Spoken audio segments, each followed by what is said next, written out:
ADmotions or ad-fueled emotions are what surface in the gap between 1, spending money on Facebook ads, and 2, seeing the full ROI of the entire system. That up and down emotional roller coaster that happens when you venture into brand new territory. The apprehension, the uncertainty, the what if it fails mindset challenges.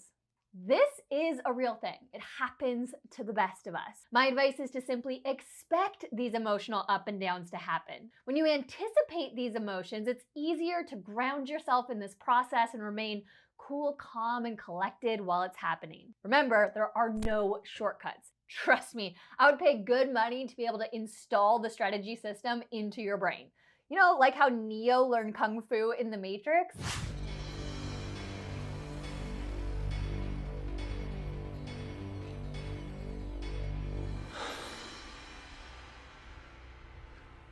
I know Kung Fu.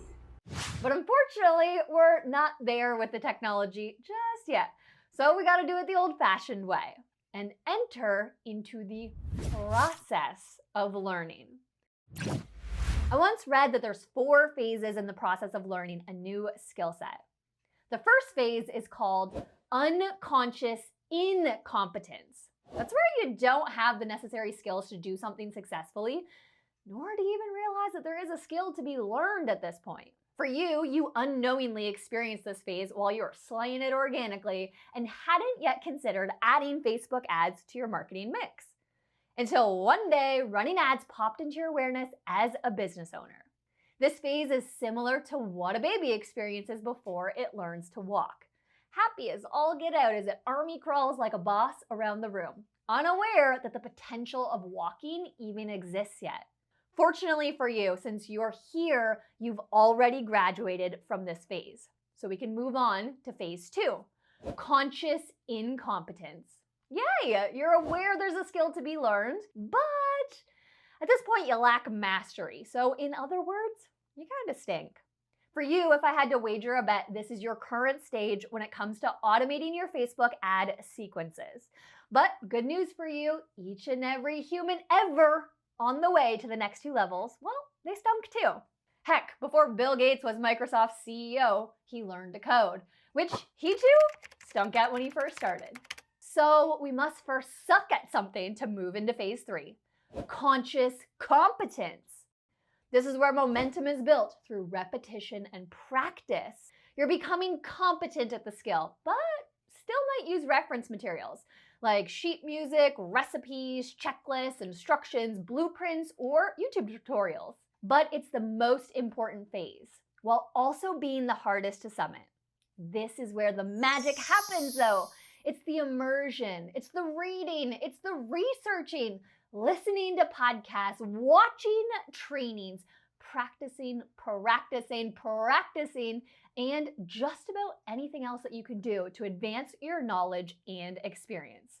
It's the hours spent in devotion to the craft. And I'll be the first to admit, all good that has come to my business has been a direct result of being dedicated to this phase of the process. Why? Because it unlocks the 4th phase, unconscious competence.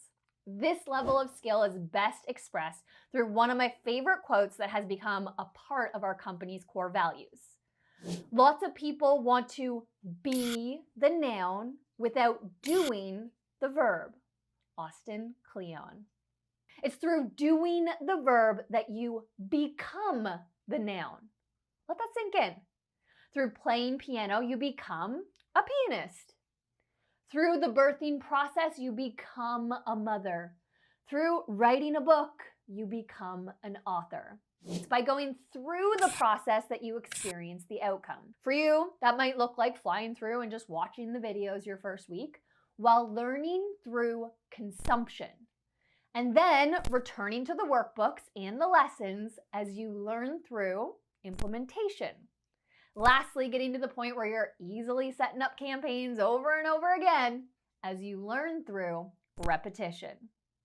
The only shortcut is actually doing the work. Think of it like stacking small wins like Lego blocks, one on top of the next, until the end result reveals itself before your very eyes.